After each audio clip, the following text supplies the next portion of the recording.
ladies and gentlemen. I gave you all the love I got, gave you more than I could give, gave you love. I gave you all that I had inside, and you took my love. You took my love. Didn't I tell you what I believe? Did somebody say that love like that won't last? Didn't I give you all that I've got to give, baby? I gave you all the love I got, gave you more than I could give, gave you love. I gave you all that I had inside, and you took my love. You took my love. I keep crying, keep trying for you. There's nothing like you and I.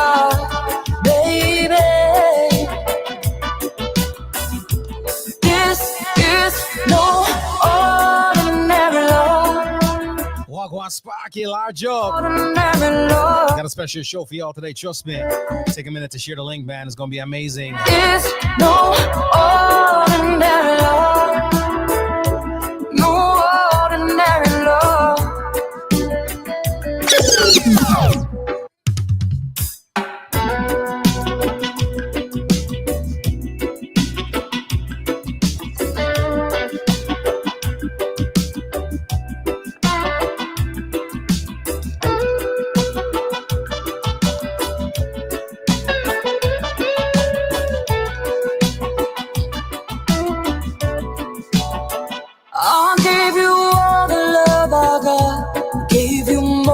I could give you love. I gave you all that I had inside, and you took my love. You took my love. Did it? You might take some come up. No worries, for me, I put them up, man. So I guess so. I believe. Guess nothing bad about me, that's how I make the world see. Just a joke, man. I'm just playing, bro. That won't last. Didn't I give you? It's love. Got to give, babe. Coming across a little different. We got a virtual vibe we got to put together today. Ladies and gentlemen, we're going to have a conversation as Jamaica tries to bounce back. Gave you love. We're in a rebuilding phase right now. I gave you all that I had inside, and you took my love. You took. I want to connect to some dope folks that I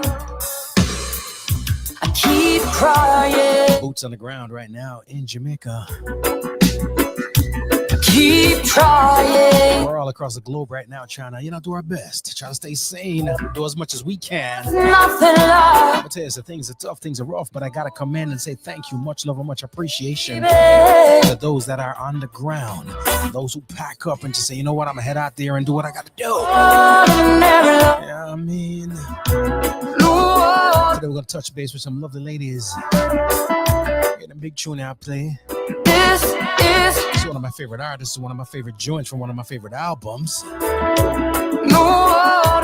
modern classic of a past classic. Just classics all around, you know what I mean? When you came my way. From the album No Ordinary Dub, it's called No Ordinary Love, it's Sailor Jane. And every day. You're sweet. Lots of the massive crew watching on Jamaicans.com. Matter of fact, let me know where you're calling in from, where you're tuning in from, where you're watching from. We're going to shout out home, all right? And if you got a special place in Jamaica you want to shout out, let me know too. We send love, we send prayers, you know what I mean? Blessings, all that good stuff. Did somebody so a time get show on the road. Y'all ready to get this thing started? Love that won't last. Didn't I give you? Yeah, man. All that I've got to. My man man, the large up. Baby, Timmy large up. this is no ordinary love. No ordinary love. This is no ordinary love. No ordinary love.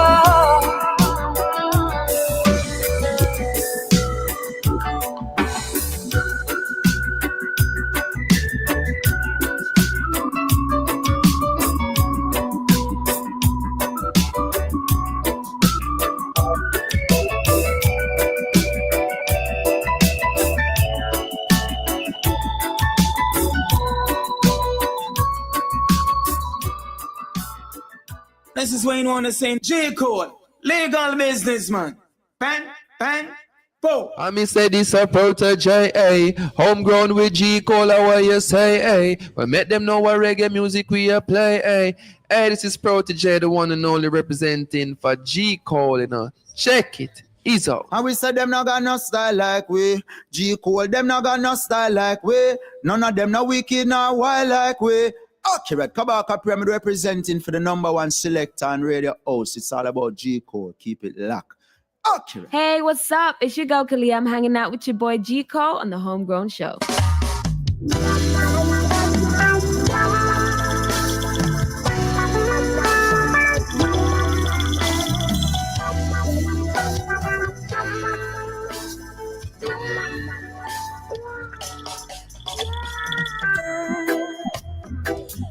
Yes. Welcome one and all. It is Homegrown with G-Cole coming to the Massive Crew live across the globe.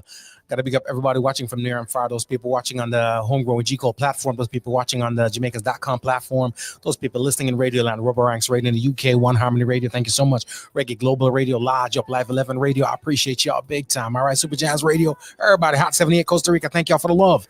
All right, Viscosity Blend, Lodge Up Yourself, Foundation Radio Network. Thank you so much for the love. We appreciate everyone, man. Everyone. All right, we got a special show for y'all today.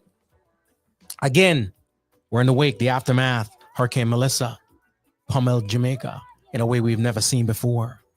All right, now we're in the rebuilding phase, right? And the recovery phase, and we're trying to get that underway.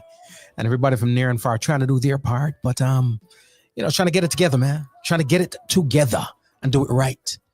And a lot of time, what we got to do is try to connect with the boots on the ground and make sure we know what we're doing and doing it the right way. Because if not, then efforts can be futile. You know what I mean?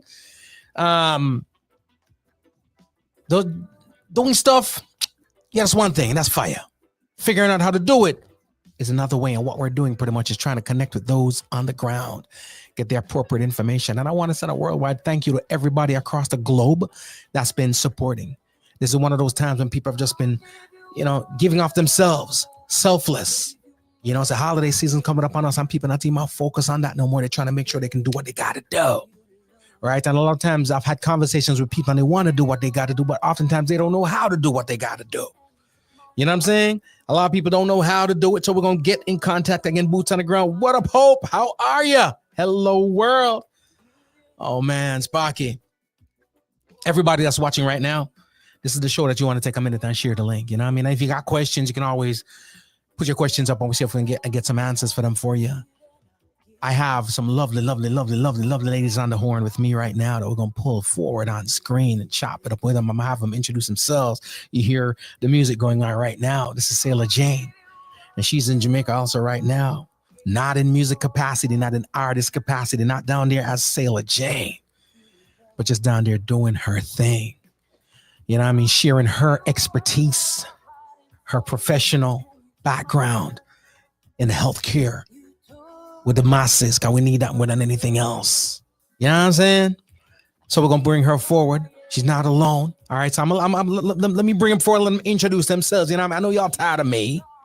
You know what I'm saying? I know they're tired. I see my face. Y'all want to see some beautiful faces. It's all good. Whatever. You know what I mean? Bad man and not bad man. But still, it's a joke, man. It's all love. Ladies and gentlemen, my special guest, I got to bring him forward. Ladies, walk on. Walk. What up? Can you hear me? Boom. You can't hear me?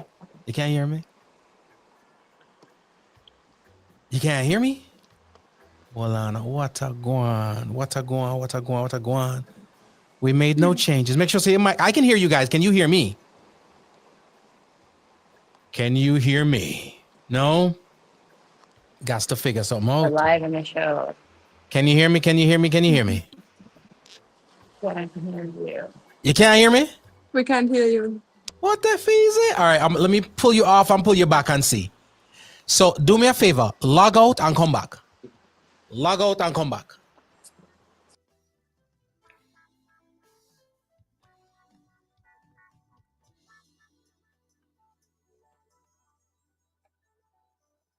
All right, ladies and gentlemen. So we're gonna bring that conversation to you. Like I said, technology right now, and we're trying to make the connections and make the connections right.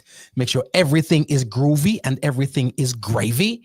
We're gonna make sure everything is going good. So we're gonna have them reconnect and see what's going on. But ladies and gentlemen, we catching up with, like I said, boots on the ground is what we want to call it. Boots on the ground. Let me make sure they're golden and see what's going on here. Let's see here until I'm logged back on. And we're going to see what's going on. We got you. Can you hear me now? Yes. Yes. Bam. See that? You know what? Melissa, I'll blow him a signal. Just well, go on with it. Ladies, thank you so much. Before I even go forward, Sailor Jane, introduce both of the lovely ladies to the masses for me, please. Greetings, Florida, Jamaica. I'm Sailor Jane. This is GiGi from Streets of Jamaica. We are here in Westmoreland. And we are very happy to be here with G. Cole today. John. About things. I love it. I love it. I love it. And I must say, I gotta somebody shared something with me on WhatsApp, right? And when they shared it with me, it was a link from the Streets of Jamaica Instagram. I wasn't even paying attention, honestly, to whose page it was. I was clicking on it. And I saw folks going through, navigating some pathways. And I'm like, wow, things are getting done. And then I see somebody in the back. I was like, nah. Right. So I was like, nah, I'm not. Why do I look like Sailor Jane so much? And then the camera caught the other angle. I'm like, nah. And then I sent a message and lo and behold, she's in Jamaica doing her thing. What's up? So Gigi, you've been in Jamaica for how long? Yes, for 5 years. 5 years. I don't know, Sailor Jane's been going back and forth, but after Melissa, no, Sailor Jane, you've been in Jamaica for how long? I think Since Melissa. 2 or 3 weeks now since Melissa. Since Melissa. Yeah. I love it. And I was here actually, I think I was in Jamaica and came home just before the storm hit and then came back right after I could get over. So. Wow. So you just came home, suited up, changed gear pretty much. Basically, So, you know, yeah. you came home Clark Kent and put on the Superman. So I was like, I gotta go. I went back down. I came home Sailor Jane and I turned back Nurse Rachel. So exactly. I love it. I love it. I love it. And believe it or not, what I appreciate is life doesn't stop lifing for any of us. So even though this is going on there, you still got life going on and things that you've got to take care of. But you guys have a connection with the island. Again, Gigi, you're there. Sailor Jane, I know you're always going back and forth, whether it be musically or just from a personal vantage point, but you guys have a connection with the island, and to take your time and say, you know what, for lack of a better word, going to put my life on hold to go see what I can do is something I must again say thank you so much for. I appreciate it. Much love. Now, we got to get into the meat and potatoes, because like I was saying when I was doing the intro here, people are at a time and a place right now where they want to do stuff, but I don't know if they know the right ways to do stuff, right? What needs are. Let's start off by going into that right there. From your vantage point, you're there, boots on the ground. What, in your opinion, are the basic and most important needs that the people have right now? Well, G. Cole, everyone is homeless here. So, there are some activated shelters that we've been working directly with that are housing those that, whose homes have been completely obliterated. But there's also people still in the outside community that are making do with what remains, but living in basic unsheltered situations. And, we referred to the Maslow's hierarchy of needs, and that's like this pyramid where the basic needs are food, water, and shelter. For anything else to then follow and make any sort of sense in this kind of situation. Mhm. And it still remains now 3 weeks after that food, water, and shelter are not being provided consistently, and food and water and shelter are still the number one priority. Yeah, what we see basically is that the government and some aid organizations are moving quite slow, and being able to be the first responders in this situation and these neighborhoods and shelters is making a huge difference. So we've seen, luckily, half of the island wasn't as affected as west and basically west and southwest. Right.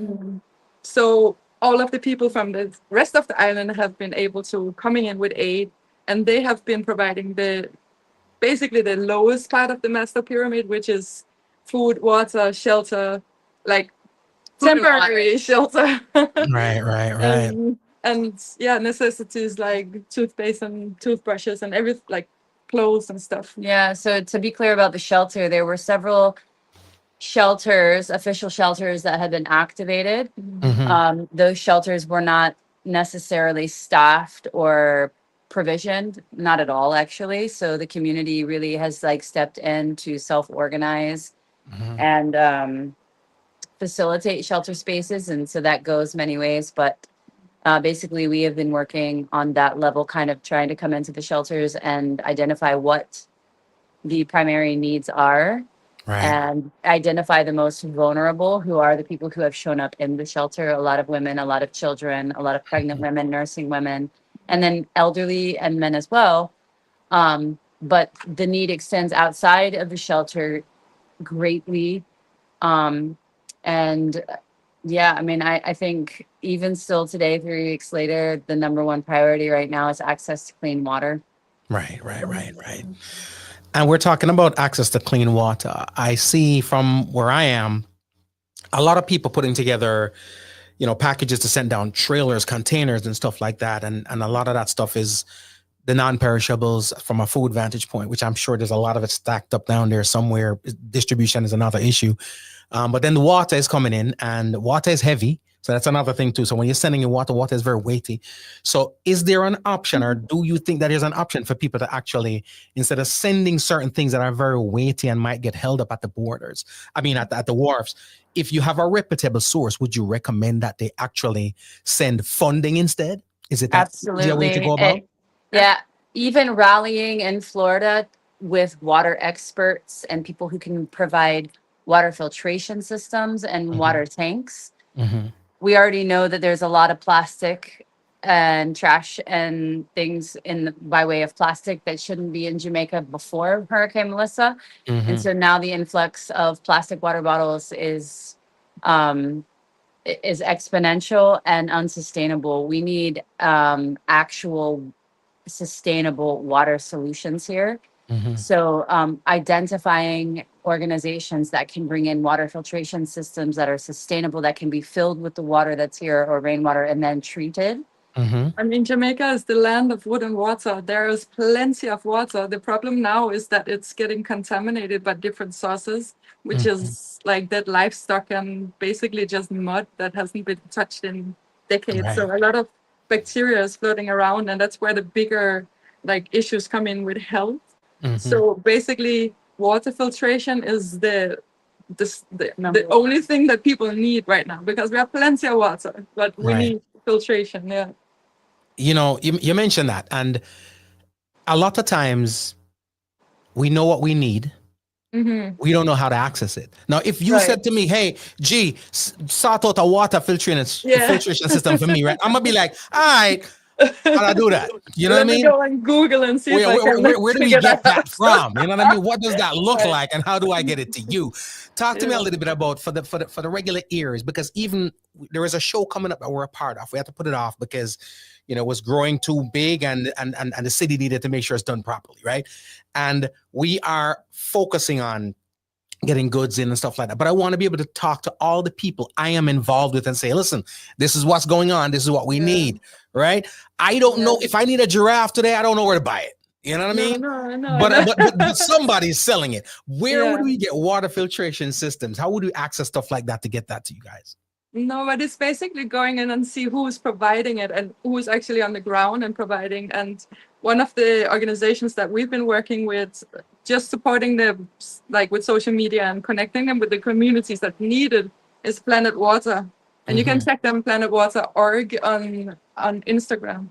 They've been coming out and basically setting up a system providing filtration for the existing water, so people could come in both from the shelters but also from the surrounding communities, fill up the buckets and have safe drinking water. Wow. Yeah, so there, like you said, there you could Google all you want and find many different water filtration devices and like industrial size water filtration devices. Like, yeah, sure, if you want to send that, we will help facilitate the chain of how to get that here. But from our perspective here, we're in Westmoreland, and what we have physically seen on the ground working here for 3 weeks is really one organization, which is planetwater.org, that we've seen in Petersfield High School Shelter, that we've been very closely connected with since we've been here. And then in the surrounding areas are these filtration systems from Planet Water. So I'm sure that there are other organizations coming into Jamaica, but from our eyes, that's what we're seeing. So if you want to support someone that has proven themselves here on the ground and showing up, we've got many photos and videos to back that and support that. Like these filtration systems are in the shelters and in the communities, and that's planetwater.org. Yeah. And I just want to emphasize that, like, being here on the ground as a grassroots community group and not an organization or anything affiliated with governments or anybody with money, we are just telling our point of view and supporting the people that we see on the ground actually making a difference. And they've been able to put up six water filtration systems all around in Westmoreland and St. Elizabeth. And we see how the community is actually out there every day filtrating their water to have a source of safe drinking water. Yeah, and it's just much more sustainable because they can have their one plastic container. And that's another thing that can be, considered as far as like what if someone did want to send something over, it's these containers, water containers, gasoline containers. So we're not having these single-use small bottles of water that are just used up and then thrown out, but these refillable containers in partnership with the water filtration systems that are here. That is definitely more of a viable, sustainable solution. I want to touch on also that I understand that people see the need now. They see that there's a need for food, water, clothing, because people basically, everything got blown away. And I want to also just say it's not everybody. There has, like, most people in board houses who already might not have had that much. That's the people that are worst off. That's the houses that are flat. There's a lot of people who had like concrete, more sustainable houses that actually survived, and that's where everybody is catching up and like sharing spaces. But when you're seeing all of this happen, the first thing is like, okay, how can I help? You go through a closet, you collect clothes, and you send it off. But then you have a whole lot of people sending off a lot of stuff, and it end up at the wharf, and it take a long time to clear. When it finally clear, people have clothes, people have food, people have water. So it's really like to think 3 steps ahead. What is the need in 4 weeks when my container arrives? What's the need of the people like actually on the ground? And that's where you, as a like somebody who's not in Jamaica right now, maybe not on the ground, they can connect with organizations or grassroots communities who like are us, here on the ground and directly support them because they're already through the red tape. They're already here. The red tape is thick. Yeah. So identifying people that are already here on the ground that you are seeing, that we are seeing actually infiltrating the community and getting through that red tape, they're already a couple steps ahead. So I feel like if we could do anything, it's just a call to support those organizations that are here and are showing, their value here. So a good advice also I wanted to say is like, if you find somebody who's supporting the community that you might have ancestry that you grew up in, something that you feel drawn to, that's where you should support. And also just reach out and ask them, what is your prediction to what you need in 4 weeks? If that is money to support the local economy and buy the water tanks and the filtration system and the solar things, even though it's a higher cost here, but you're supporting the community. Right. And again, at this point in time, we talk about the things that are higher costs. They're higher individual costs, right? But when everybody's going to Costco, when we all go to Costco and we're not spending a fortune, but we're spending some decent money. Yeah. If a lot of that fund went there, then it would accumulate and it could get to go where it needs to go. And again, It's I'm like not that unity. So instead of the individual, like the intention to want to help is definitely needed. And I think it's just coordinating and unifying that intention and effort, and then directing it to an effective group of people. Through a clear channel. Yeah. And again, it goes back to what we spoke about earlier, resource navigation. That's where we kind of bottleneck sometimes, is that, again, people want to do what they got to do, but they don't know how to. And if it's not going in the right direction, it can turn out to be a waste, because even things that we deem non-perishable will perish eventually if it doesn't get pointed in the right direction. We're going through right now the aftermath of a natural disaster. But what I really love that you guys mentioned was in terms of the water situation, the influx of bottles, plastic bottles. That is a future problem. You're quenching some thirsts right now, but the pollution part of it and the bottles and stuff like that's going to be a future problem.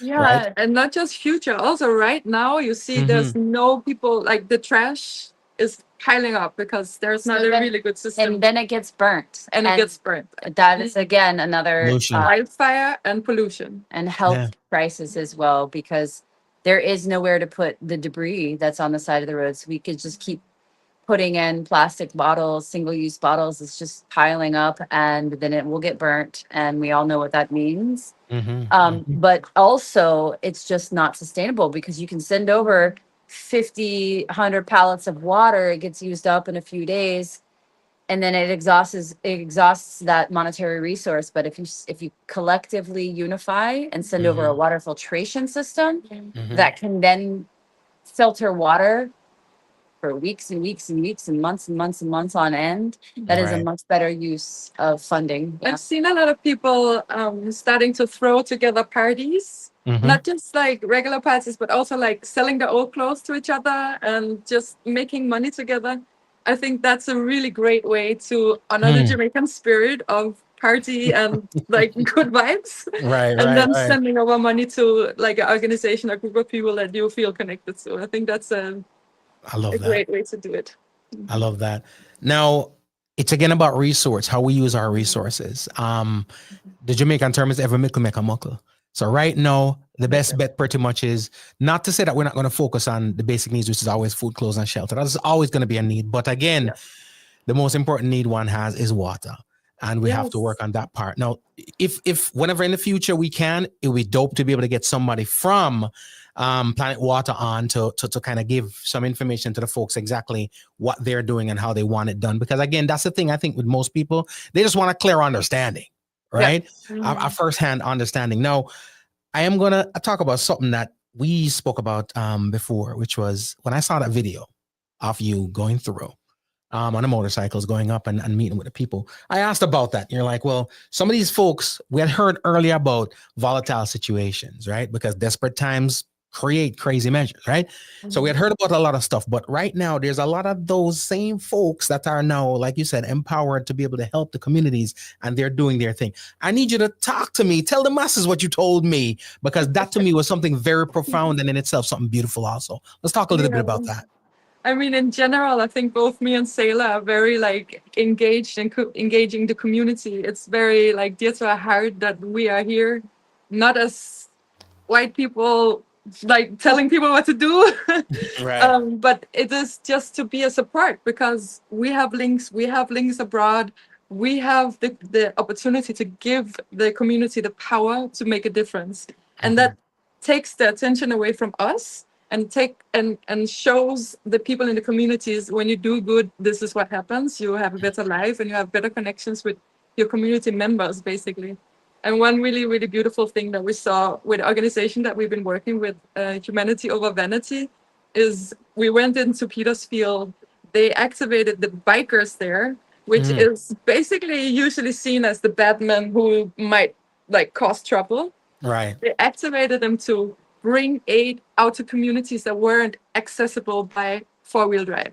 So basically you would see a group of bikers with nurses and like volunteers and lots of buckets with the with aid driving up in the mountainside, meeting these people who couldn't move. They are bedridden, they're sick, they don't have gas, they can't move from where they are, and we could go out there and actually do a difference. And when you saw the eyes of the people that were helping the bikers, the eyes of like the pride they had in helping was just like, I have goosebumps. Yeah, it's beautiful to see, because when we first got to Petersfield, there was just a lot of tension and pressure, and people were just, I mean, this was like shortly after the storm, so people were really in survival mode and PTSD and all the things from house being blown away, not knowing what to expect, aid not arriving yet. So when we first got there and the first little bit of aid started to trickle in, there was a lot of tension and people just trying to survive. And we were able to get in there with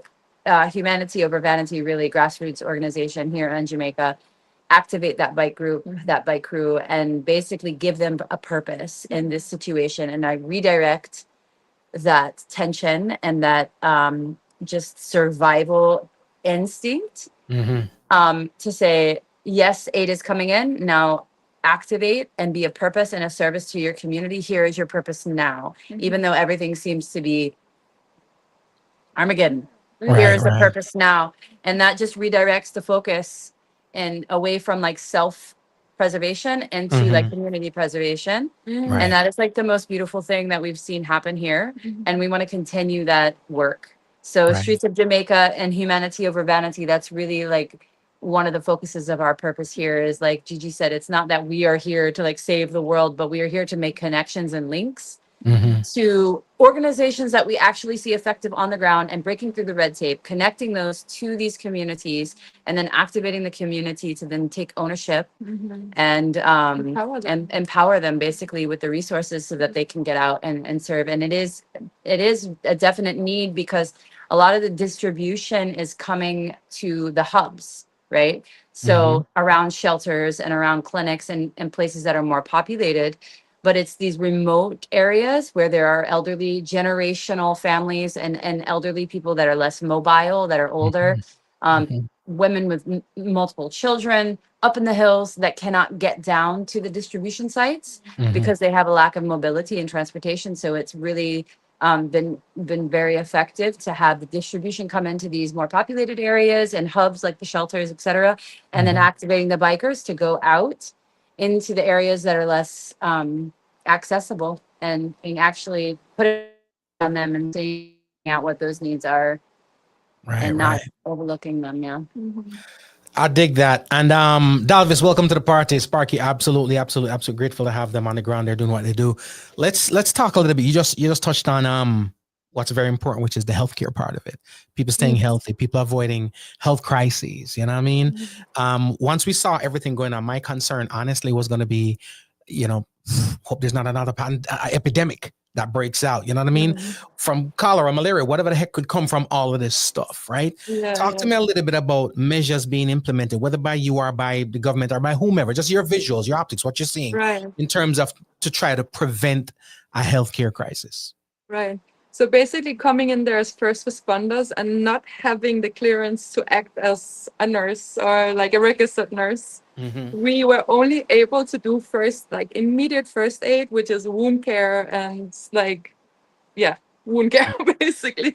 And what we've seen also is Jamaica, first of all, Jamaican people are extremely resilient and their bodies just heal really fast. But also they have a really exceptional knowledge about herbs and are able to treat themselves without doctors or like medical personnel.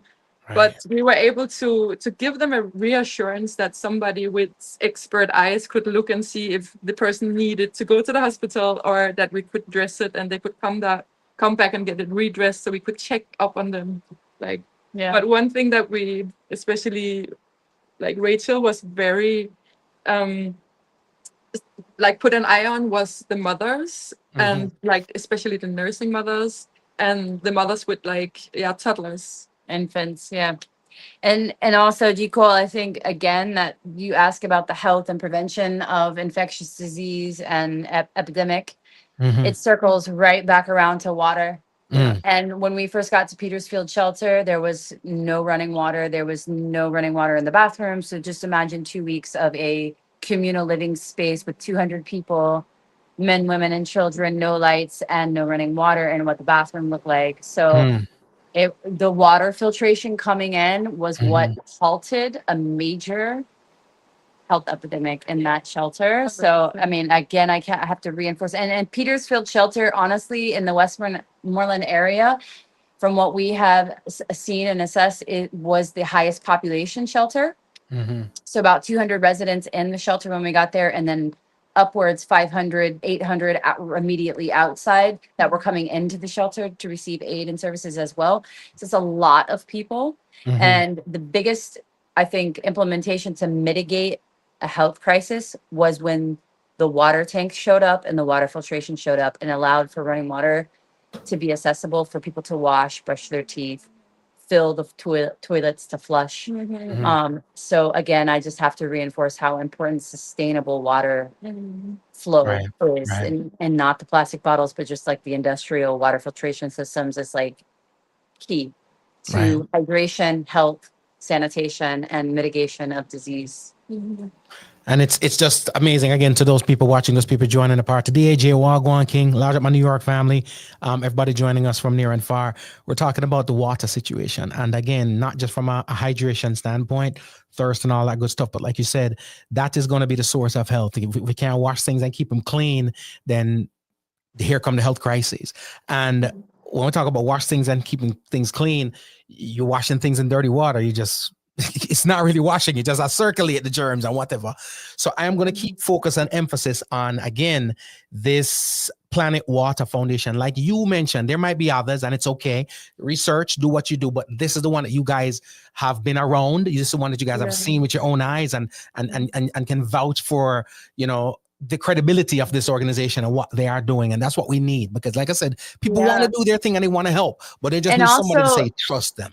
And it not only trust them because we have seen and can validate that they show up and they do what they're there to do, but also all the other organizations with great intent. Red tape is a real thing. And for whatever, by the grace of God, this organization has been able to cut through the red tape and get boots on the ground and get their filtration systems on the ground. They have that link or that chain already established, so they're able to come in and get through the red tape, which is a big obstacle, because we've seen them there, as evidenced by they've been able to get there and get their filtration systems in, which is another big factor in all of this logistically. So that's why we're vouching for them. We have no affiliation with them. We've just seen them on the ground and saw their filtration systems show up.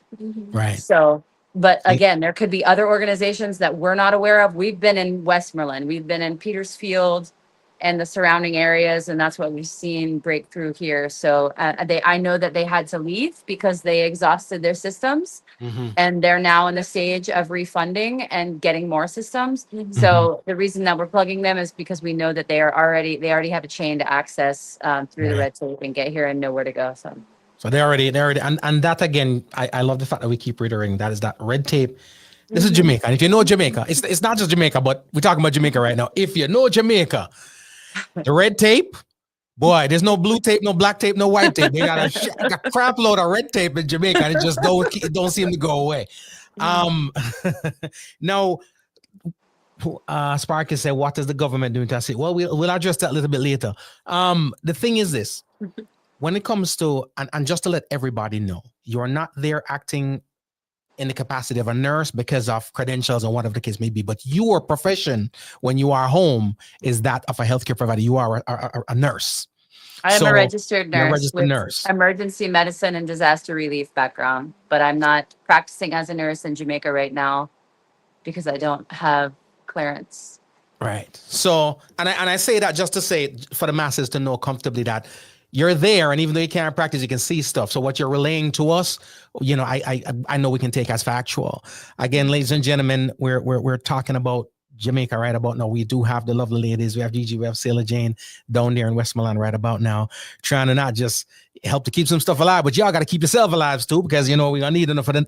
We gonna need you again and continue to need you. Let's talk a little bit about fuel relief fund, because that's another thing to everything that we do, everything that operates machinery, these motorcycles you speak of, it's all fuel, right? Yeah. Cooking, Yeah. it's all fuel. Lights Light, at night. it's all Safety. fuel. All So- revolves. Yes. Talk to me a little bit about fuelrelieffund.org. Yeah. That's another organization that we've seen here on the ground and actually have worked hand in hand with out on the streets and out on the motorbikes in the middle of the night, traveling with them up into the mountains. I've seen them with a deploy from the Medic Corp hub with a truck full of fuel and go up into the mountains, first fill up the bikes, and then we all convoy up into the mountains, and then them filling up people's gas tanks to run the generators. They fueled the generator at the shelter so that there's light at night, because again, that's a communal space with women, children, and other community members, men, that have no light at night. So safety and security is dependent on Right. generators running and having a little light so you can safely walk to the bathroom at night and just, I mean, it's basic, but very, very vital. And we've seen these guys. I mean, it's really beautiful. It's a group of firefighters from Boston, Fuel Relief Fund. And basically they came down with funding from their foundation and came to the local gas stations. They also set up one day at a gas station and just like paid for all the gas for everyone to come through that gas station and fill up their cars, their motorbikes, their tanks, anything they could. I went with them into the mountain one day where they did the same thing, brought another truck up there and just put a line out. Everybody stood with their gas cans and they just filled it up totally free. And then, another offering was propane tanks that they're actually moving towards now. So Fuel Relief Fund as well exhausted their funds in the last 3 weeks that we've been working with them.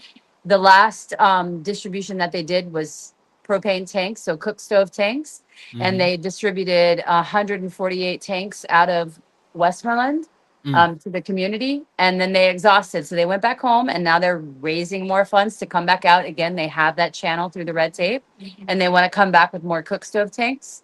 And that's kind of their major push and initiative right now.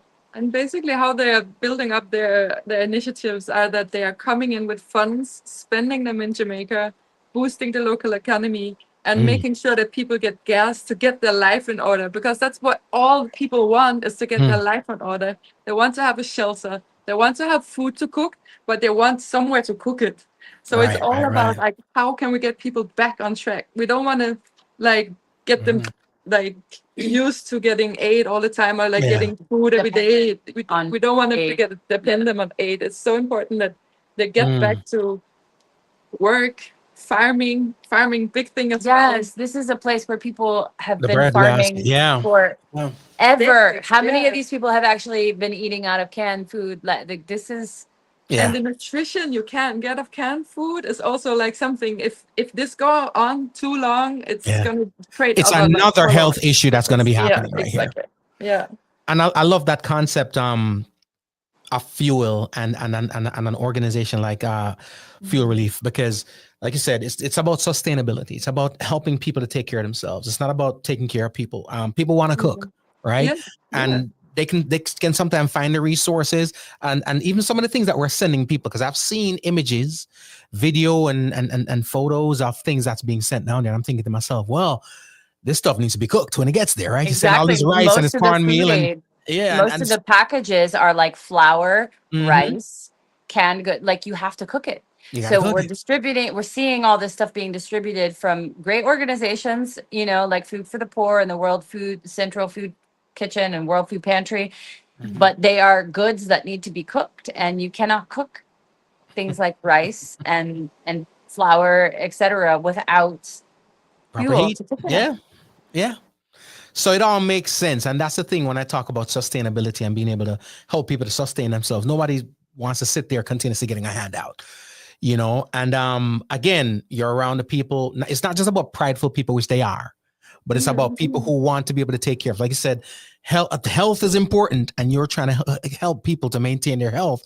And the stuff that we're sending as relief ultimately can cause health issues, right? Because you're going to stop somebody from going malnourished, but at the same time, let's give them some hypertension, You know what I mean? People that already have hypertension that don't have Well, access to their medication right now either.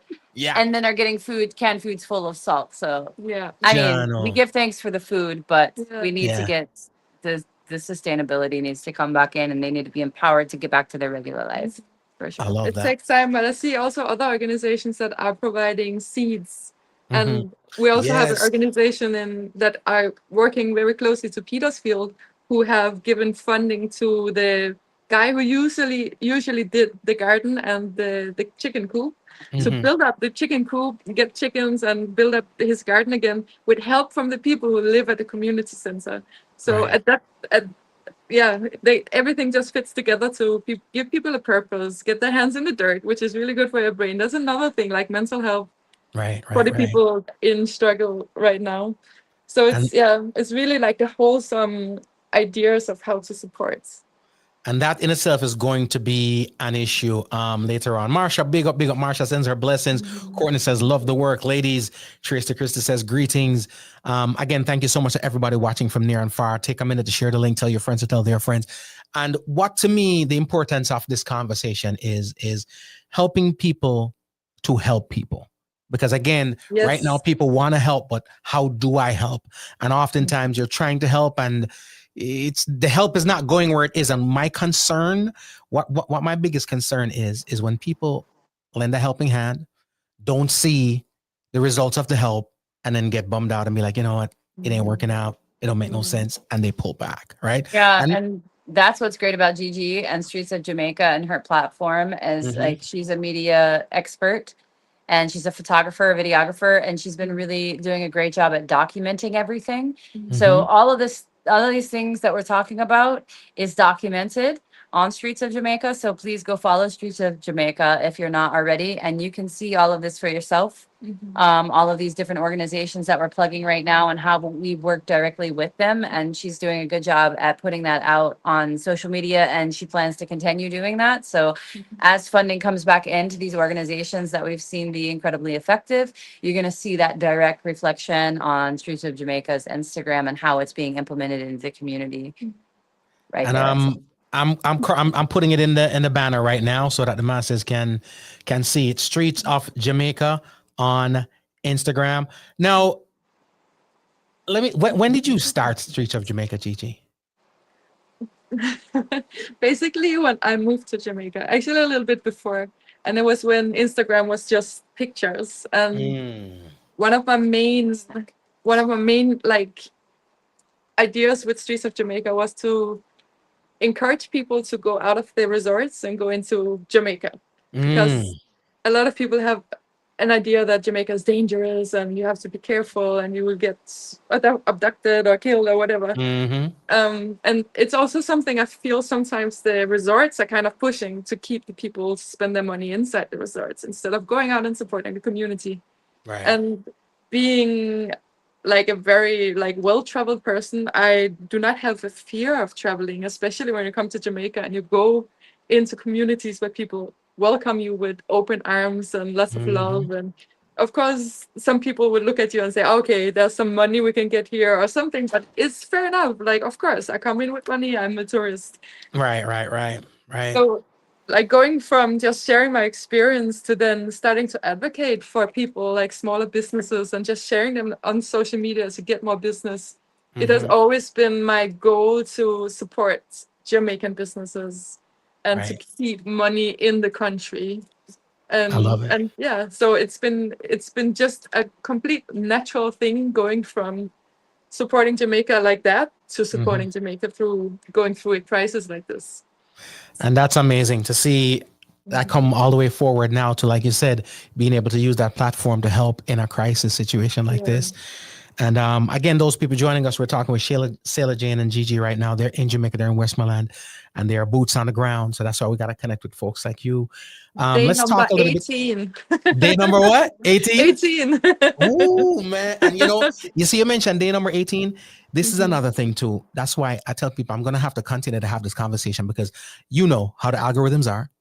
Yeah. You know how we are as human beings. 9 days, move on to Yeah, the next step. I know, right? I know, Once, yeah. once them Epstein files come up, anyways, we're going to be talking about, they're going to move on to something else. So we have to keep the attention where the attention is so that people can know that, things aren't back on the up and up yet. And this is going to take years upon years upon years to get back on our feet. So talk to me a little bit now about medicorp.org. Yeah, so MediCorp is an international relief organization based out of the United States. And so their role in all of this is they are based in a hangar sponsored by Sandals Resort, actually, at the airport in Montego Bay. And they have a huge warehouse space and they're connecting with donors. So they connected with like Fuel Relief Fund, for example. Right. So Fuel Relief Fund, those guys came over from Boston. This is just one example. I mean, they're working with Food for the Poor, UK Aid. Basically, they connect with donors that are supplying the aid to store in the warehouse. And then they have trucks and then they send them out into the communities that need it. Right. So we've been working with them as boots on the ground and eyes on the ground.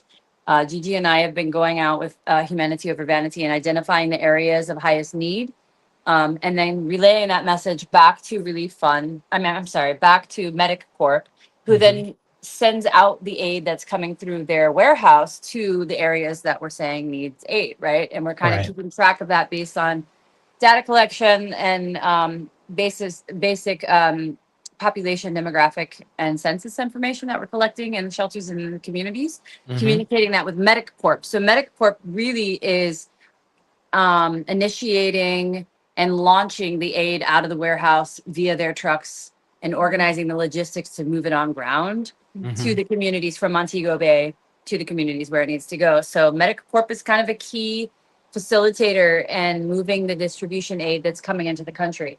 There are other organizations that are doing this as well in other ports, but I can say and attest, just because we work beside them, that they are doing an effective job and they are actually sourcing people like us that are on the ground and connected to the community and taking our word for where it needs to go, because we are working very hard to collect that information and do that as to the best of our ability based on things like, primary needs assessments and these core fundamental templates and ways of assessing community and finding out who the most vulnerable are and giving good data and census information. So MediCorp as well can use support to continue their operations and their trucks on the ground that is sending this stuff out. So wow.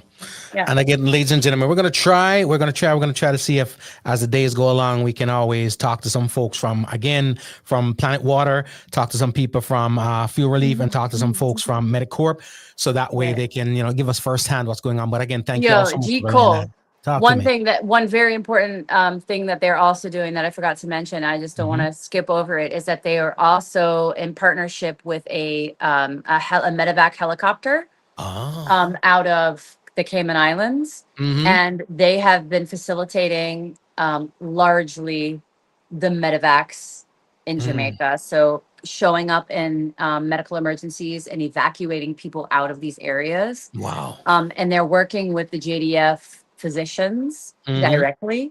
So again, out of the same warehouse, they house the helicopter and the JDF physicians, and then deploy those they receive the calls for medevac and then deploy them to when and where they're needed, which is also huge and critical right now in Jamaica. So that's, again, MediCorp responsible for that.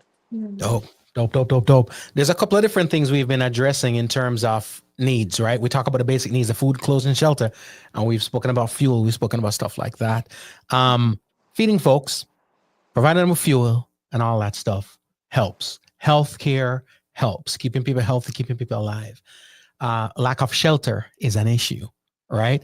Because again, the sun comes down, the nights get cold, the rain still falls, and people are still exposed, right? So we got to get into let's have a conversation right now. I know when we spoke earlier, we spoke about like tarps being an important thing, and though individually, tarps ain't, now let me not even say, I retract that. It ain't that expensive. I've seen them, right? So instead of me buying a whole bunch of bully beef, maybe I need to just buy a couple of tarps and put them together. And like you mentioned, when enough of those come in, and what? And hammer and nail. And hammer and nail. The stuff that people can use to erect temporary shelter. It's not permanent shelter, but they do need that. Talk to me. Exactly. Right. So the tarps and then the hardware to assemble the tarps. And we've seen some of that coming in. I think it was coming from UK Aid that we saw distributed through Medic Corp this week. So Medic Corp basically, again, received a donation from UK Aid into the warehouse. They put it on their trucks and they deployed it to where we basically guided them to deploy it to. Amazing. One thought, and this is why we need to follow up, G. Cole, is because one thought that GiGi and I had identified today was local hardware shops in Westmoreland and in Petersfield specifically. You know, how can we engage those local businesses to be able to distribute some of these hardware items and rebuilding items? So that's something that I think that we can work on to investigate a little further is how can we funnel this stuff through that supply chain, through the local hardware shop in the area so that we keep that economy going. And even if it's a donation, but still coming through that supply chain, through the local hardware shops, I think is something worth investigating right now. Because I cannot confidently speak to how a shipping container or a barrel right now is going to make it through the port and onto the ground to where it needs to go. Now let me ask you this: as far as the tarps go, because based on what a lot of concerns is, to some extent, people thought that everything was just gone. But technically speaking, if we can get the resources, then you can procure the tarps and the hardware there on the island, right? So it's about finding the resource to procure the tarps and whatever.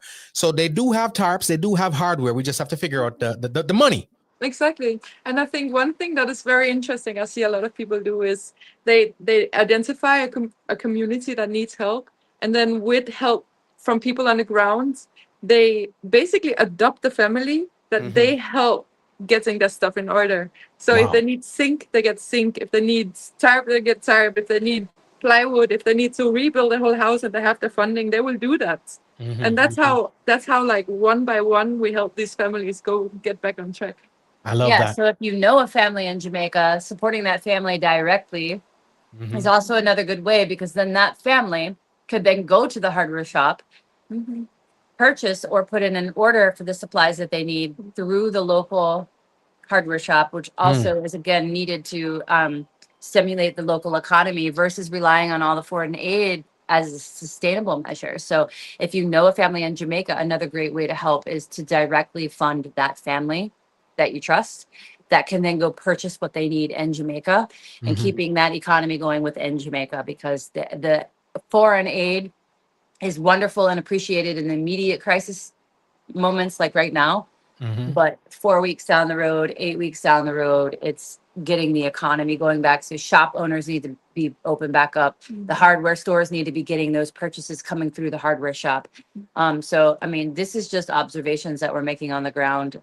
I think if people right now want to send tarps over, you know, within the diaspora collectively, I think it's better to unify and have some organization there to collect maybe, you know, 5, 10 pallets, 20 pallets of tarps and put it in one large shipping container and send it over, and then coordinate the supply chain that way versus sending the small barrels and the small parcels that will get, you know, mixed up and lost, because it's also easier to transport on ground when it comes in a large container like that. So getting the community to collectively come together on one focused thing like that and put all the money towards like filling up one whole container full of tarps and supplies to secure it, and then following the logistics and the red tape to get it through. That's a lot easier to disperse on ground than it is individuals sending small parcels and barrels, which the effort is obviously appreciated, but just a little bit of advice from this end on the receiving end, it's just a lot easier to logistically move that way. And then again, there's there's places that produce actually tarpaulins in Jamaica. I see a comment here from a tarpaulin factory in Maypen, Clarendon, and connecting with them, saying, "Hey, how much money you need to serve this community to give them this and this amount," and they can give you a figure Go have your party, sell the clothes, sell the food, and then bring back the money to those people who then can donate. Donate and get some tarpaulin. You know what? And another thing too that people don't think about is whenever we send stuff down, there's a socioeconomic and a sociology part of it where, you know, when you send stuff down and the masses are hungry, but there's a minimal amount of food, and I'm just using the analogy, right? You can create chaos there because it's a survival mode that people are in, right? So when you're sending down one piece of this and then you got 50 people needing it, that in itself can create an issue in itself. So what we're going to try to do, Gregory, thank you so much for pointing that out. That is so factual. He says the hardest thing is to make a unified step. Everyone wants their own credit. We do understand, and that's the purpose of a conversation like this, to implore people to look outside of themselves like these folks on the ground are doing right now and get it done. And as you know, GiGi and I have been in that role of facilitating distribution on the ground at the actual community level and shelter sites and clinic sites. And I can tell you, it's impossible to distribute, say, 5, 10 tarpaulin, even 20, because if you show up with 20 tarpaulin and you have 200 people standing there in line, that's what creates the tension and the problem. So when you're sending stuff, you got to have that in mind. It's like, you know, either you send that directly to a family or you just give the family the money to go purchase what they need. But if you're going to send in bulk, like Unify, send it in a large quantity for 200 people at the minimum, 200, 500, 1,000. And that's where the unity comes from, because that's much easier to distribute and actually get on the ground in a safe way where everyone in that that hub or vicinity gets served. One other thing, G. Cole, that we didn't even really preface before, but it just came to my mind as far as the way that people can support Jamaica is so we're here in Westmoreland, but we've been all over the country since we've been here, and we've seen there are places in Negril and even very few, but some places in Westmoreland that are like resorts and boutique resorts that did not necessarily take major damage from the storm. And so I can think of a few offhand. And if anybody wants more information about that, like if you want to come to Jamaica, reach out to us, because there are places that we can recommend that you can come, fly into Montego Bay, come spend your money, support the local staff, the local economy by way of tourism, and start to build back tourism. So if you're somebody that's sending over a container of tarpaulin and you've been able to organize your community to do that and collect 200 tarpaulin and put it, or 500 or whatever it is, and put it in a container and send it to Jamaica, and you want to come here and see that be distributed yourself, and you want us to take you there, like, let us know. We will tell you where you can find an accommodation that is beautiful, oceanfront, and was not affected by the storm. And water, have electricity. Yeah, man, AC. It exists still. So it's few, but it is still here and it's safe. So reach out and let us know, and we'll coordinate that with you. Even on a retreat level, we can coordinate that for you.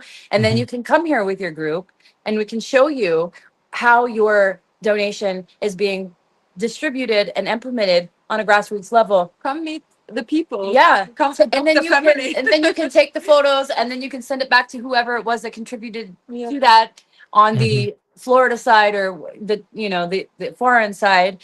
And I mean, I am definitely in support of that. And I think GiGi and I would both be willing to facilitate something like that if you're serious about it. Link us, because there are a few options that are great. If you want to come to Jamaica and visit, we can make that happen. I love that. And again, it goes back to supporting the local economy, rebuilding the economy. And something you said, which we were kind of talking about briefly earlier, is I've been involved in charitable endeavors before. And even though it is with people amongst my peers, they also want some form of evidence to see where things go.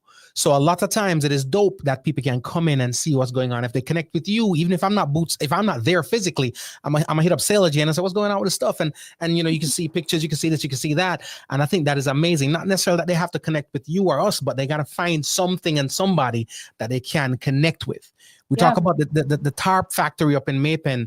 We're going to see if we can make some connections with all the hardware stores, and then figure out how we connect with them for them to get the stuff to people and get the money, because that's kind of where things are going to be solved, and the only way I think it is to be solved. So, ladies and gentlemen, we're chopping it up with the ladies in Jamaica right now. And again, technology, even though them have it good enough, them then at the place you're and back. things are going good. The thing I freeze up too, you know what I mean? But so let me ask you this. We talk about the housing situation down there, which is still dire and is going to be dire for a hot minute. And we want people to figure that part of it out. We're going to try to make some connections, see what we can do as far as getting the tarps and stuff like that. How geographically, infrastructurally right now, if the tarp factories in Maypen, based on what you're seeing, they can get it out there, easily to Westmoreland and St. Elizabeth now, right? Yes. It's actually interesting how the driving of the roads have changed a lot from being completely inaccessible to being accessible with some water to not having water, and now being a little bit impaired because JPS is everywhere trying to put up the electricity so they can get paid.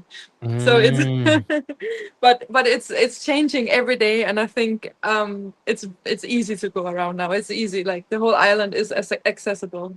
Okay. So it's just about, and again, I always implore people because I recently had this conversation. I know how folks are, and sometimes it's not about Jamaica. Even here, when people ask you to contribute to something, people are a little iffy to contribute $20, but they'll spend 200 and buy stuff. You know what I mean? Yeah. Now, again, we have to think about the shipping costs and the weight and tarps, and that stuff is heavy. So we're going to do the math, do the logistics, and figure out how we can get the funds there. And then the purchasing being done there, because to me, the other big issue which we've been jumping on a little bit here is the red tape. You know what I mean? You go through all this effort, and I got all the tarp in the world sitting at the wharf. Yeah. You know what I mean? So at the end of the day, we got to do what we got to do. Let's talk a little bit about. We have a lot of people who are in shelters, right? Schools are being used as shelters, the ones that are still up and going, but we're trying to get people back to school. Right? There's an issue there. What have you guys been seeing as far as that goes? Well, it hasn't fully affected anybody yet, but we've heard that they are trying to push people out of the shelters to start back school, even though the people who are going to the schools are at the shelters already. yeah, the shelters are full of women and children, and there are men at the shelters as well, but you see lots of children in the shelter, and rightfully so. If you have no roof or shelter and you're a mommy of 5 kids and you're by yourself, you're going to the shelter, and that's what we see a lot of in the shelter.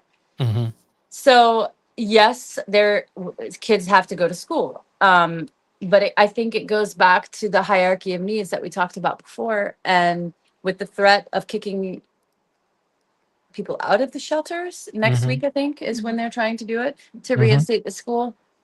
I understand the thinking about wanting to get back to normal and get back to school, but there's nothing normal about getting kicked out of your now shelter into nothingness. So you're homeless, and then but the school's expected to open. come to school tomorrow. Right. So there is just a lack, I think, of full understanding of the situation. I don't know how many of these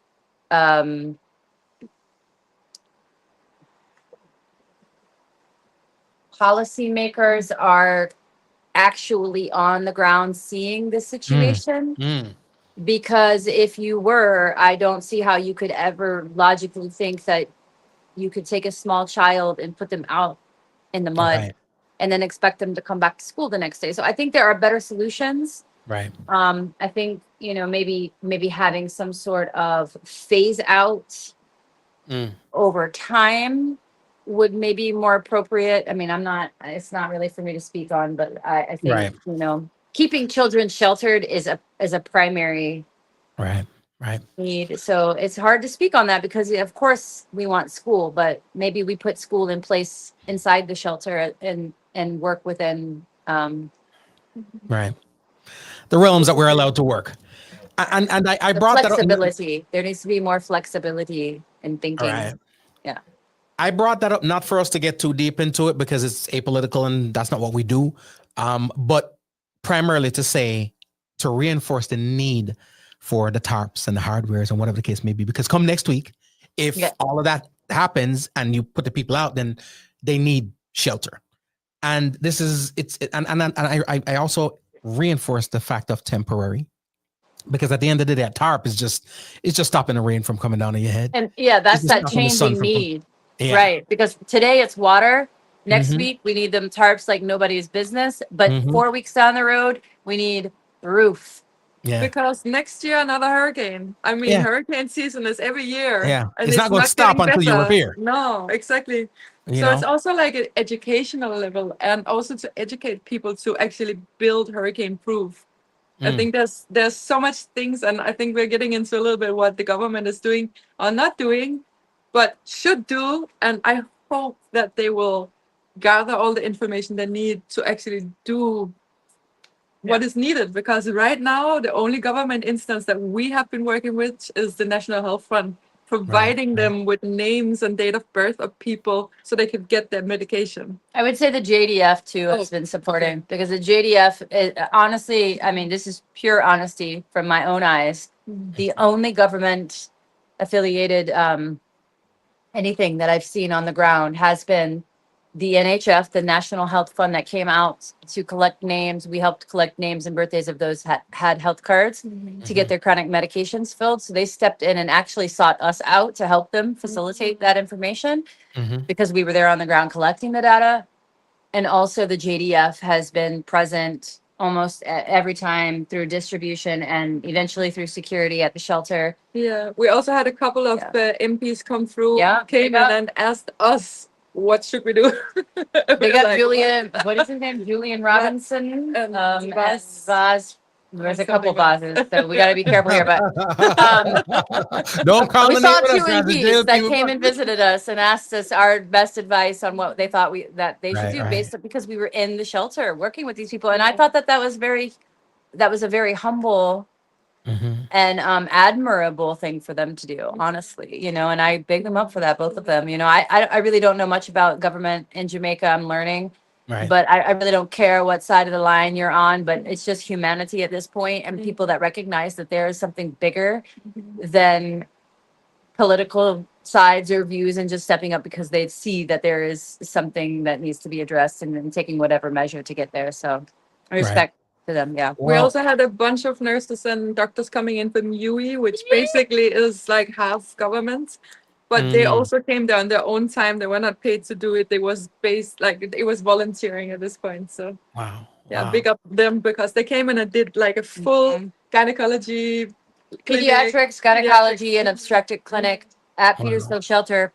After we had been there for a few weeks and done some health needs assessments and circulated that amongst people, and they responded. So I really don't want to overlook that. UE, Dr. Bruce, chief of staff at UE, you know, deployed Nice.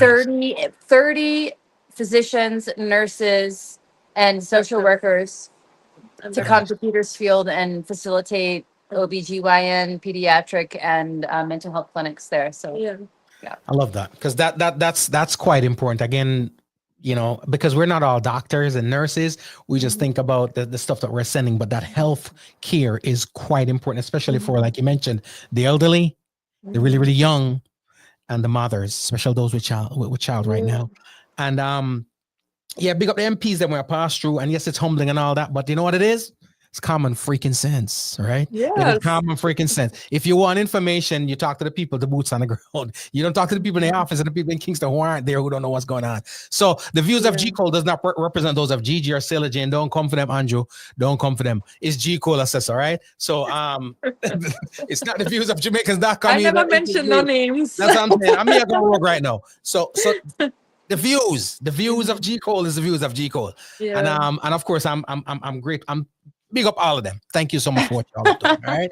All right. Again, healthcare. You guys are doing what you do. I would love to see all the credentials freed up on whatever, because we need everybody there. It's not about it's not about hierarchy at this point in time. It's about volume, right? So having more qualified people available. You talk about the people from UE come all the way across there. If a lot of the people who are there can get their credentials instated, then there's less people who have to be mobilized to one area. We can spread them out a little bit further and all that good stuff. Send the tarp them. Talk to me, GiGi. Yes. One thing I wanted to mention, we just talked about it today, and it's a phrase I've heard many times. It is, Jamaica is a movie. And sometimes when you come here, it feels like people are putting on up a front, like they're playing a game. It's like playing a role in a movie. And what we've seen, especially with aid, like circulating around from people who mean good. It's getting captured by people who wants to distribute it to basically give people a favors to make them look better. So a lot of this aid work, which basically I think is all over the world, but the aid work is so political, and especially in Jamaica. And GiGi don't give a damn. She be talking.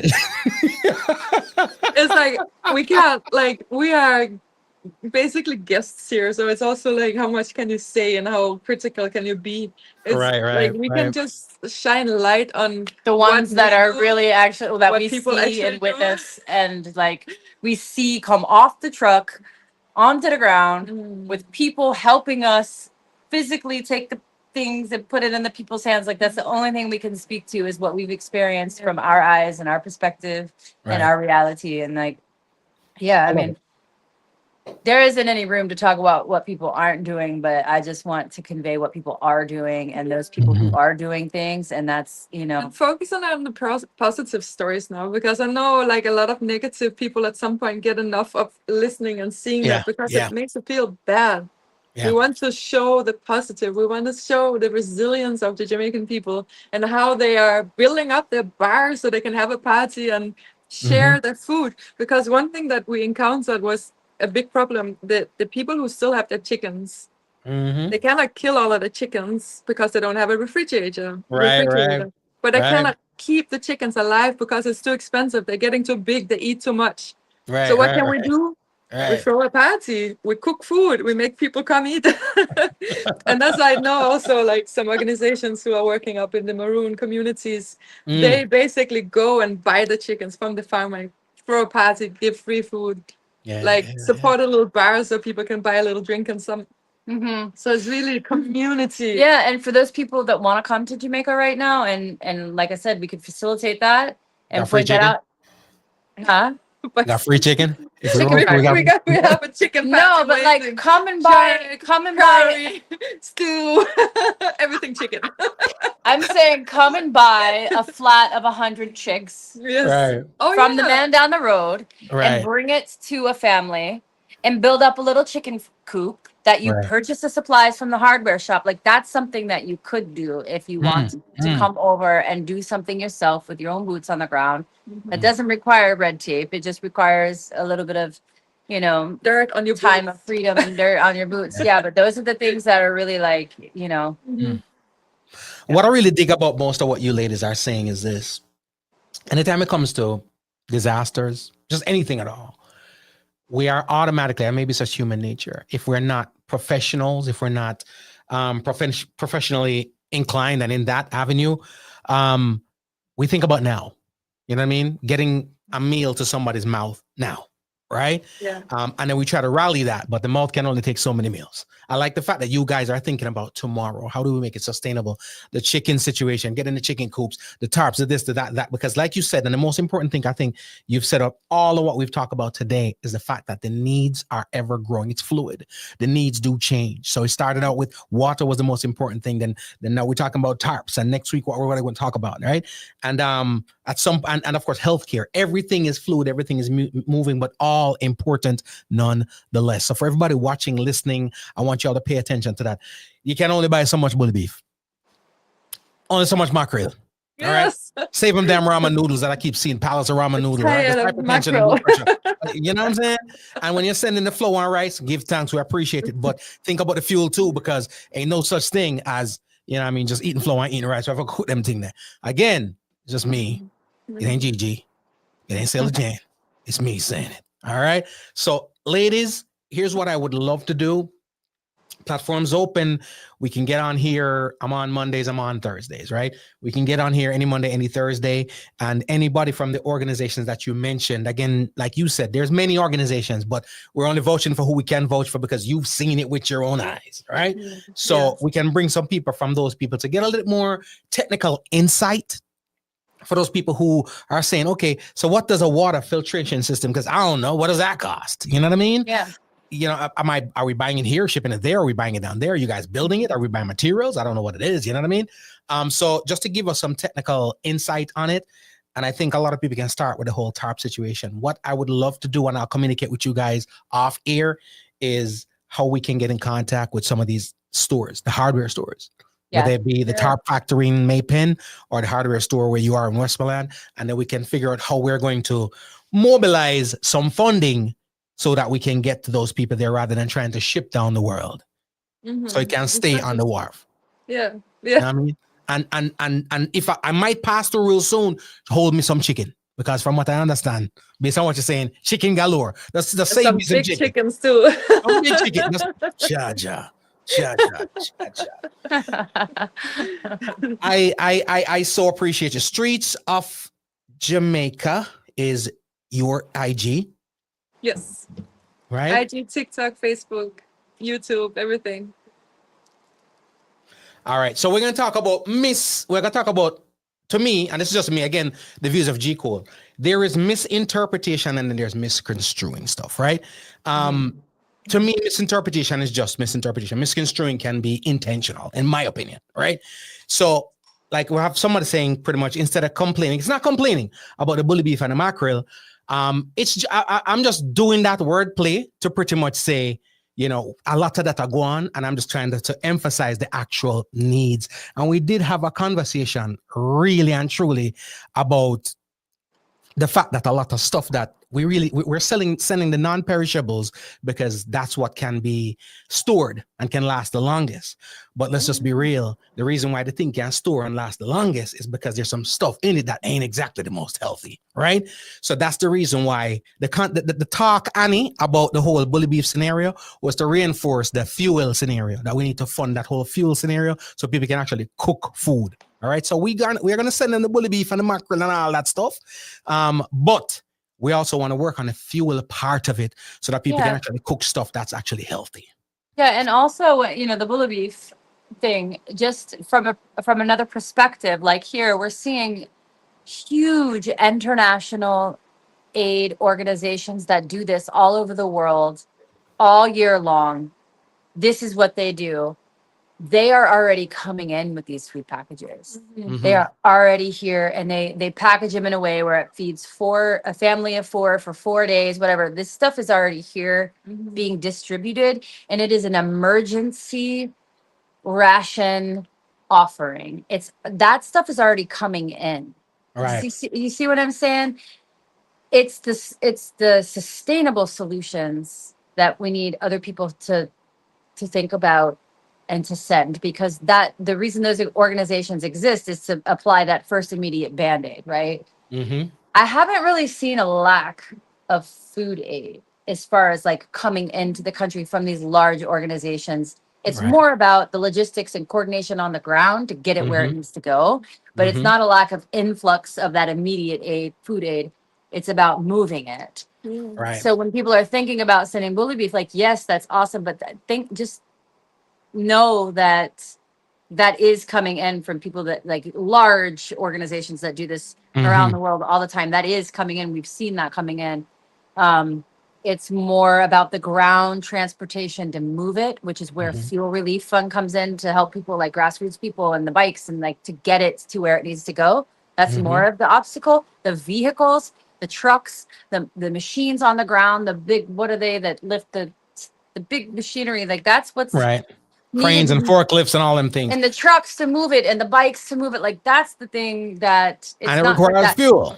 Yeah, it's not that the aid isn't here. Like, I mean, I want to pick up World Central Kitchen as well, because they're bringing up hot meals to meals. everyone. And I don't know how many kitchens they you see it everywhere. There's food. Like they go to the shelters, like 600 meals there, 1,000 meals there, 500 meals, and it's like they're everywhere. And it's actually really nice. They cook And really it's nice good. food. Yeah. Listen, I tried it once, even though I don't want to like take any aid food. But actually, out at Petersville, we had a day where they came in with food. They had curry chicken, very delicious, and just like a couple of hours later, they had fried chicken. So people were they had food to spare, and that's when they started to give out to people like on the streets, and I guess that's important. It's that amazing to see. Get stuff that they're accoused to. And for those people who are just joining us, I think Annie, you're just joining us. She's saying that there are places that aren't getting any goods. Try going to these ladies that I'm talking to right now are in Westmoreland. So there are boots on the ground in Westmoreland, and they've told us pretty much is, the aid is there, like we just reiterated. It's the logistics of getting them out. And earlier, when we're done, Annie, just back it up and watch the thing over from top, because you'll see the information on there. But we talked about a couple of different ways and avenues that we can assist. And one of them was through an organization called fuelrelieffund.org. You mentioned the goods that aren't getting there. Oftentimes the goods aren't getting there because, one, the red tape, two, the logistics. But again, for people to take it, fuel is necessary. And fuel is, not everybody has the fuel to put in the vehicles to take them wherever.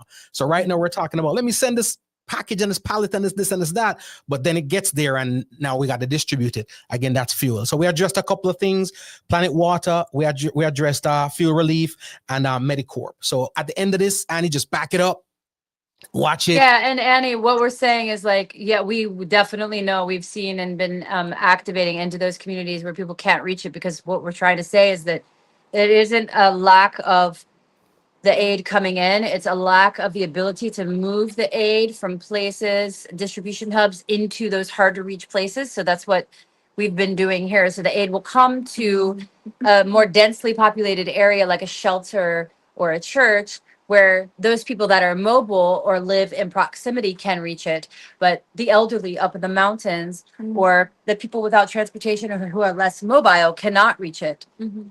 So basically what we've been doing, and I want to just point at that because as the people on the ground and being able to move around in the communities, but also knowing a lot of people here, we've been able to connect them with the people who are coming in with aid. And, everything is down, the internet is down, there's no service anywhere. And that's why the information is moving slow. But what Medicorps also is doing is they are not just bringing the aid, they're bringing Starlink. And they're putting it up in a community where people can access it and report back to them what they need. And that is key in this kind of relief efforts. It is communication, because there is still places up in the mountainside that hasn't seen any help. They are resilient because they are used to being far away from everything. But right now their crops are running out. I mean, just after the hurricane, the first 3-4 weeks, you still have banana. Because even though the banana tree fall, you still have the banana. It will ripe, but you still have like some crops you can dig up. You have yam, you have dashi. You might have to start eating like crops that you're not used to eating in Jamaica anymore, but still is food. It's there.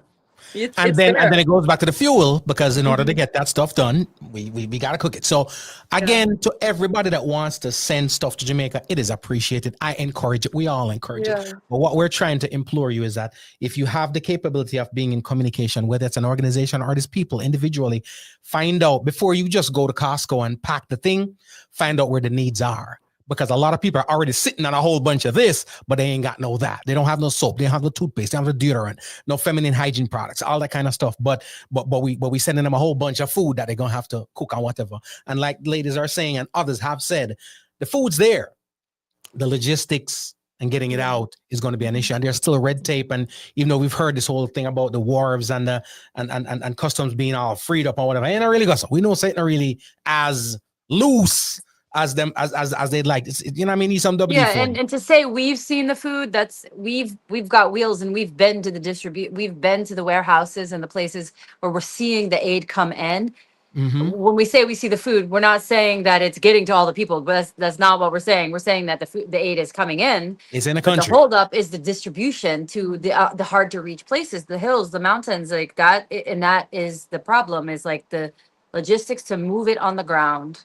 The fuel that it takes to move it on the ground. And then even when it gets to the shelters and to the clinics and to the schools that are acting as shelters, it's like, well, then we have to get it from there and branch out into the hills and the hard to reach places. And that's the hard part. That's the logistical part that we're trying to navigate here with grassroots organizations here on the ground. Bringing it to people who are distributing it unbiased, because that's also sometimes the problem.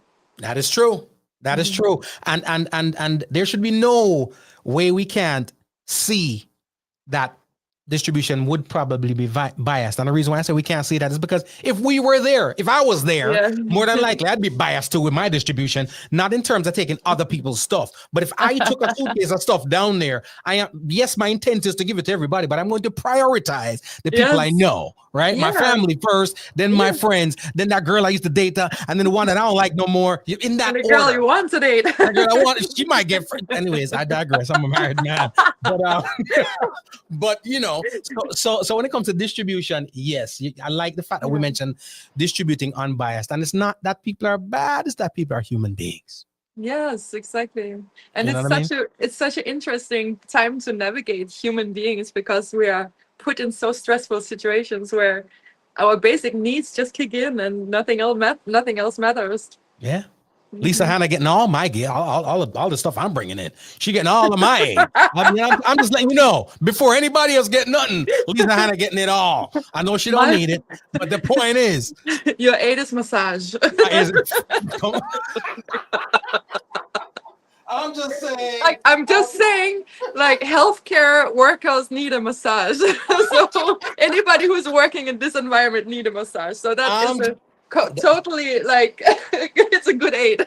The views of GiGi does not represent those of G Cole or Jamaicas.com. It should. She going rogue.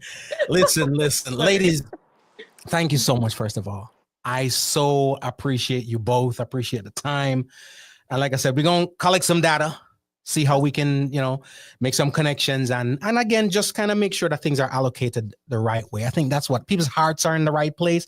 They just don't know how to get certain things mobilized and allocated the right way. So we're gonna contact the hardware store. We're gonna contact the tarp factory up there in Maypen, Clarendon. We're gonna figure out what we can do rather than to keep, flooding the port. Because even shipping, even if you want to ship a container of tarpaulin or hardware supply, it might be wise, and I'm just thinking like idea brain, it might be a wise thing to connect with them and ship through their shipping channels. And then allow that distribution to happen out of those local spots. They already have the links. I mean, if it's not produced here, they have great links in other countries so they can get it faster, and they already have like everything established. So basically donating to people who can bring it in and bring out the donations. Yeah. And don't quote me because I'm not the finance minister. It's not my avenue of expertise. But even that, if you're thinking of doing that, your best bet might just be contact them and buy it through them, because one piece of the one cog that we're missing there is the local economy, right? Yes. So if we arrange to, and I'm sure just like anywhere else, if you're buying in bulk, you're gonna get some cost breaks and whatnot, right?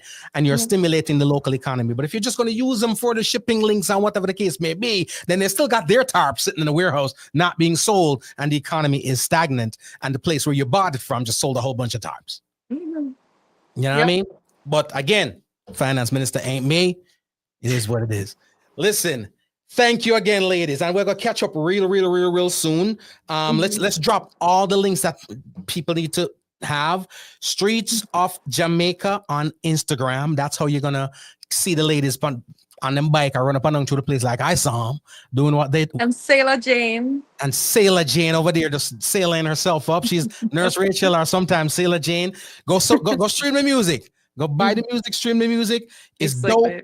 But of course, make sure you keep up with her and find out what's going on there. And then the three main organizations that we spoke about today, first one being Planet Water Foundation. It is our goal, it is our intent to next time we link up, have maybe somebody from Planet Water. Yes, we'll make that happen. Appreciate it. And then of course, fuelrelief.org, fuelrelieffund.org. Bring them on. Again, by no means are we endorsing, but what we're going to do is when we bring them on and they have the conversation, then based on that conversation, you will want to go ahead and support the thing. And then of course, mediccorp.org, right? That's where it's at. That's where it's at. Anything else you ladies want to drop with for the masses before we get up out of here? I mean, I just want to say you can go on my Instagram and I'm reposting all of the people that I trust that also doing aid work. So it's a good place to see what's happening here from our perspective. Yeah. I dig it.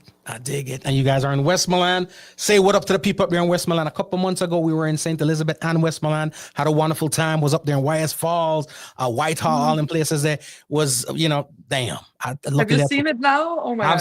I've seen it. So luckily I took pictures, Luckily, I took pictures. We're in White House. We're in all that area, Negril all the way up, just spending a dope week. And just to say, enjoying we've been here for several weeks since the storm, and after the storm, there wasn't no green leaves or flowers, and we've seen hibiscus bloom, and we've seen green leaf come out of the side of the trees just in the last 3 weeks. As resilient as Jamaican people are, and like honestly, it's a beautiful Jamaica will bounce miracle back. to see that people really have been resilient and resistant against.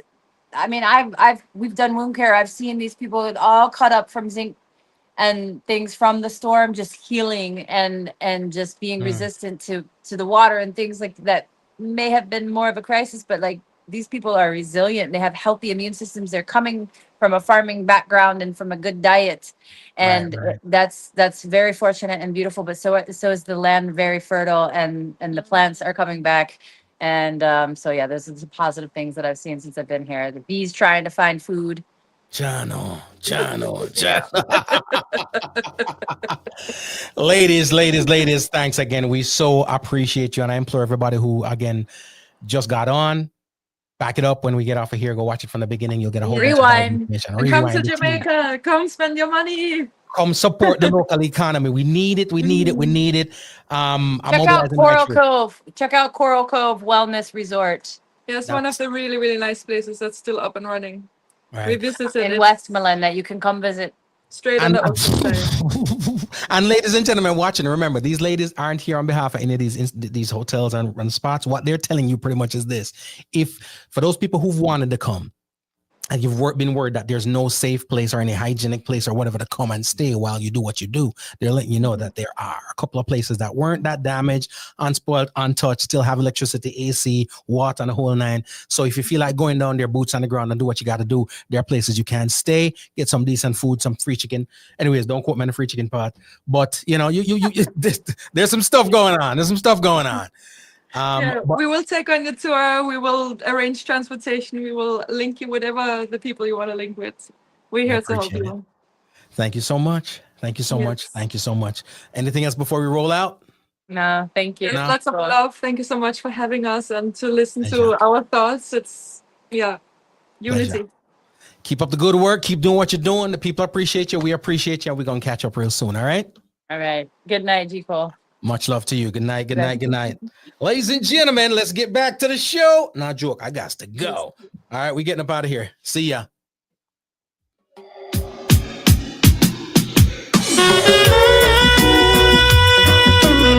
Lodge up, everybody. Courtney Lodge up. Thank you so much.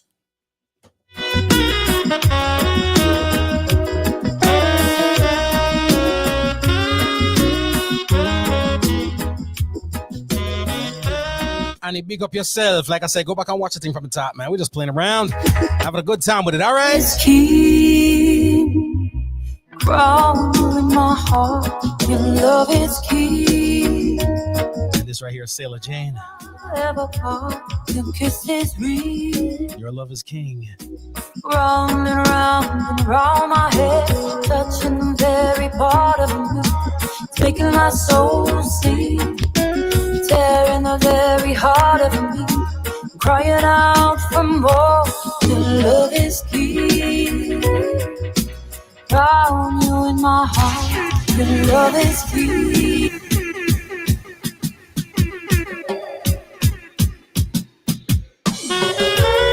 Gotta pull it from the top, ladies and gentlemen. Sailor Jane, Your Love is King. She's supposed to be on stages right now, promoting this album, taking it to the world. Where is she? She's in Jamaica right about now. Lending her other passion, other profession. As a registered nurse, a healthcare professional. So she's Nurse Rachel right now. Your love is king. Lodge up, GiGi, we appreciate you. In my heart, your love is king. Never ever part. Your kiss is real. Melissa Jane says, Guan, Sailor Jane, I'm a new fan already. Touching the very part of me, it's making my soul sing, tearing the very heart of me, crying out for more. Your love is key. Found you in my heart. Your love is key. You're the ruler of my heart. You kisses ring round and round and round my head, touching the very part of me. It's making my soul sing. I'm crying out for more. Your love is key. I'm gonna tell you something real quick, right? I'm coming up. Well, I got our favorite artists out there doing what we do, but I mean, a lot of times, you know, this business, this music business teaches us self. It teaches us us. It teaches us that the stage is us and the spotlight is us. You ain't got to worry about nobody else. You know what I mean? Just drop records and go platinum. But when we come across those dope ones who, you know, what they sing about, what they talk about on records, what they are about, they can go back and give back off themselves. There's something. I'm gonna stream this one on all 4 of the things that I subscribe to. You know what I mean? I'm streaming it on Spotify. I'm streaming it on Tidal. I'm streaming it on Apple Music simultaneously. You know what I mean? Because that's how we gonna support our artists. Them. You hear me? You know what I mean? Round and round and round my head, touching the very part of me. It's making my soul see, tearing the very part of me, crying out for more.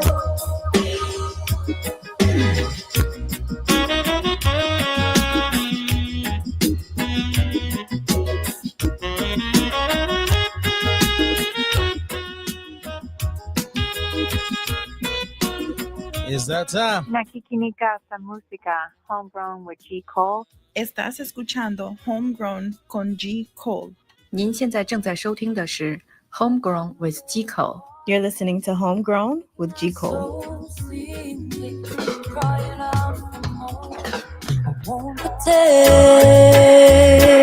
We out, ladies and gentlemen. Thank y'all so much for the vibe and the love. I appreciate you. We got a massive crew in Jamaica. Thank y'all so much too. We love you. We appreciate you. We got you back. All right. I'm gonna work on some things. I'm gonna get back with y'all and let you know what we can do. I'm out. Again, it's at my G Cole Instagram, Facebook, and Twitter. If you haven't yet subscribed to the podcast, we're available on iTunes, Spotify, TuneIn, Stitcher, Google Play, iHeartRadio, Radio.com, YouTube, wherever you listen to podcasts, we're there. All right. Amazon Prime, Amazon Music, all that good stuff. I got to go, man. Large up the AJ, New York City. love is stronger.